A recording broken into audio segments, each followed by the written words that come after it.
السلام عليكم ورحمة الله وبركاته. أهلا بكم في الفيديو رقم 2 من كورس تحليل الشخصيات من خلال الفراسة وملامح الوجه. أنا إيهاب الغرباوي، أخصائي تحليل نفسي من خلال علم الفراسة ولغة الجسد، وإن شاء الله في الفيديو ده هنكمل ما بدأناه في الفيديو اللي فات، أول فيديو في كورس تحليل الشخصيات.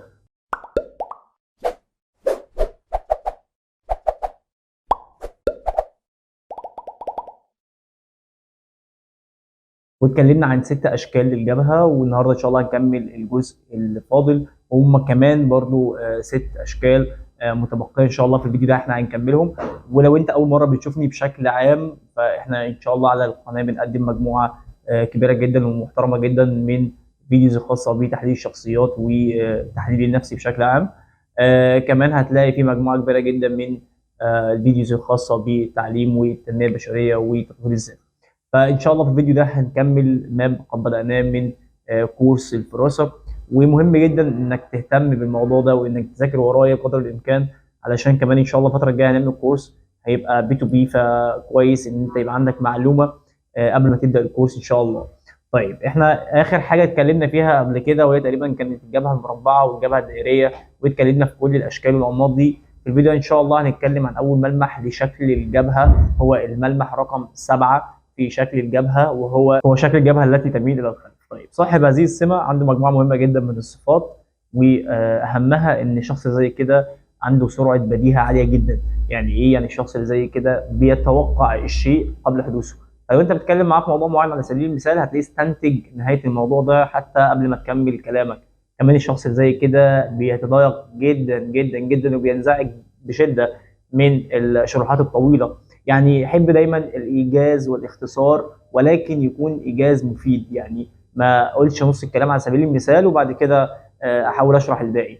كمان الشخص زي كده بينزعج جدا في التعامل مع الاشخاص، او الشخص البطيء. يعني الشخص اللي رد فعله بطيء، او الشخص اللي رد فعله يعني مش جاهز، هو الشخص اللي زي كده بينزعج جدا من التعامل معاه، لانه بالفعل شخص ذو رد فعل سريع جدا، وعنده قدره عاليه جدا على التكيف مع الامور والتكيف مع المواقف في اسرع وقت ممكن. كمان الشخص اللي زي كده بيعتمد اعتماد شديد جدا على قراراته، ولما خصوصا لما بتكون موجوده في عقله الباطن قبل كده. يعني لما بيكون عنده مجموعه من الخبرات هو بيعتمد عليها بشكل سريع جدا في رد فعله، عشان كده ممكن تلاقي بشكل كبير رد فعله صحيح ومفيش فيه اي مشكله، وخالي عاده من اي سلبيه ممكن تقابله. الملمح رقم 8 واللي هنتكلم فيه وهي الجبهه العموديه لاعلى. طيب، الشخص اللي زي كده عنده مجموعه مهمه جدا من الصفات، واهمها ان هو شخص بطيء الاستنتاج.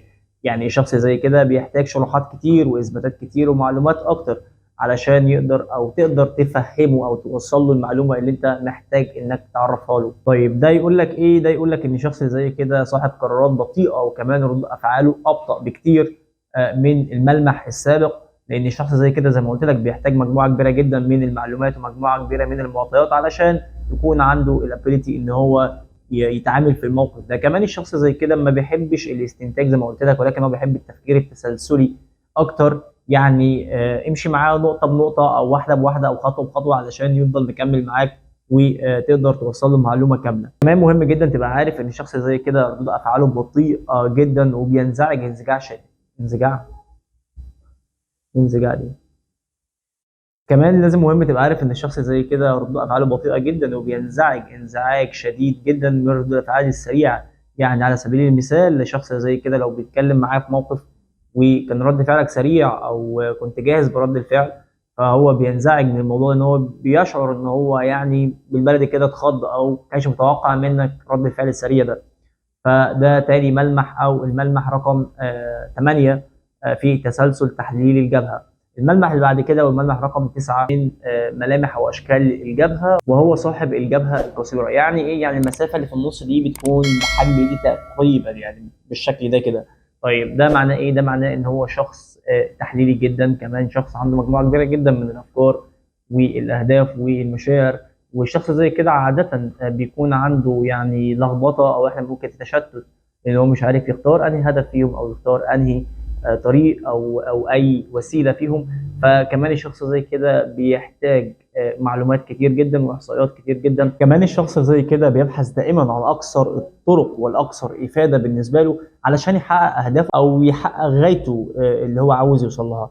كمان الشخص زي كده بالمناسبه بيحب يدخل في الموضوع مباشره، ما بيحبش يلف ويدور كتير، بيحب الايجاز و يعني ان هو يكون في صلب الموضوع. كمان الشخص اللي زي كده بيمل ملل شديد جدا من الشروحات الطويله، وكمان لو دخل اي مشروع او بيعمل اي يعني نشاط وشعر ان النشاط ده هيطول او ان فيه يعني احداث كتير، هو ما بيهتمش بكل الكلام ده، هو بيهتم ان هو يدخل في لب الموضوع مباشره، ويهتم كمان بانجاز العمل. ولكن الميزه الجميله اللي فيه جدا ان هو بيختار اقصر طريق وافضل وسيله علشان يتم هذا العمل. الملمح اللي بعد كده والملمح رقم 11، وهو صاحب الجبهه التي تلتقي مع الراس مباشره. يعني ايه؟ يعني بتلاقي الشخص الجبهه بتاعته يعني لمسه كده او في انسيابيه ما بينها وما بين شكل الراس من الاعلى. طيب ده معناه ايه؟ ده معناه ان هو شخص مرن جدا، عنده فلكسبيتي عاليه جدا. شخص زي كده بالمناسبه ما بيتذمرش او ما بيكونش متصلب الراي او الهدف، انما لو اتعرض عليه مجموعه من الاهداف او اتعرض عليه يعني معلومات اكتر او اتعرض عليه براهين اكتر، هو شخص ممكن يغير اتجاه تفكيره تماما في حاله ان هو اقتنع بحاجه تانية افضل، حتى لو كانت الحاجه دي مقترحه مش بتاعته هو. فبالتالي هو غير متصلب لرايه. كمان الشخص اللي زي كده دايما بيسعى انه يكون يعني بيحصد كل المعلومات اللي تخص اي نشاط. الشخص زي كده ما بيشرعش في العمل الا بعد ما يتاكد ان كل شيء مظبوط او ان كل شيء مناسب او كل شيء في مكانه هيدي شكل او نتيجه كويسه. كمان من المحتمل انك تشعر ان الشخص ده غير دقيق في معلوماته او غير دقيق في تعاملاته، ولكن بالمناسبه هو عكس كده تماما، لان هو من اكثر الشخصيات اللي عندها دقه في التعامل وعندها يعني دراسات عاليه جدا في اي موضوع هو بيدخل فيه او اي مشروع بيتعرض عليه. الملمح اللي بعد كده وهو الجبهه مع الراس تصنع زاويه حاده. يعني ايه؟ يعني بتلاقي شكل الجبهه قائم كده بزاويه 90 او زاويه حاده زي ما احنا بنقول. طيب ده معناه ايه؟ ده معناه انه شخص متصلب جدا لارائه ولافكاره ولاهدافه. شخص زي كده بالمناسبه لو دخل نقاش معاك، فهو النقاش بالنسبه له من اتجاه واحد، هو الاتجاه بتاعه هو، لان هو من منظوره هو شايف ان هو الراي الصائب، وان قراراته وانفعالاته وكل حاجه عنده مظبوطه، فالمشكله عندك انت مش عنده هو.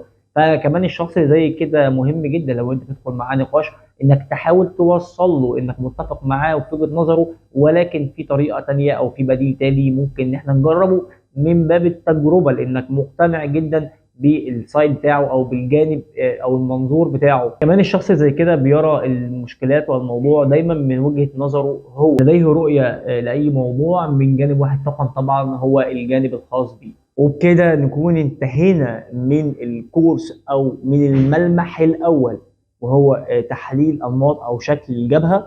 وزي ما اتفقنا ان شاء الله في الكورس ده هقدم لك كل حاجة تخص علم تحليل الشخصيات من خلال علم الفراسة البرسونولوجي. فان شاء الله لو انت متابع ان شاء الله جيد للقناه فهتقدر تحصل على كل الفيديوز دي اول باول. فاحنا كده انتهينا من التحليل الشامل ل 12 شكل للجبهه.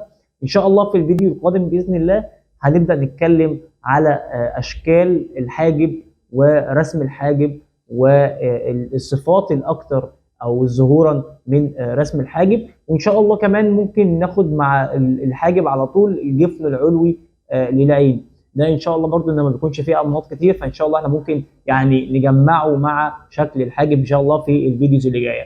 فلو انت ما اشتركتش في القناه فيا ريت تشترك في القناه وتفعل زر الجرس علشان تدعمنا وعلشان كمان يوصل لك كل الفيديوز اللي احنا بنقدمها. والكورس ده مهم جدا، انا بقالي فتره يمكن اكتر من سنه ونص او سنتين كنت عاوز اعمله الحقيقه، ولكن يعني ما كنتش متشجع ان انا اشتغل فيه غير لما يعني كتير من المتابعين خصوصا طلبوا مني ان انا احاول اعمل كورس بيتكلم عن الفراسه. فحقيقه لما لقيت ان في انجيجمنت على الفيديوز دي فحبيت ان انا اكمل. فيا ريت ما تحرمناش من الانجيجمنت دي وتدعمنا بالاشتراك بالقناه وتفعيل زر الجرس. ويا ريت كمان تزور التكتيكو تشانل وهسيب لك اللينك بتاعها في الديسكربشن علشان كمان تشوف اكتر من فيديو احنا بنقدمه، بيكون شورت فيديو وبيتكلم عن حاجات كتيره جدا في لغه الجسد. اشوفكم فيديو جديد، شكرا، السلام عليكم.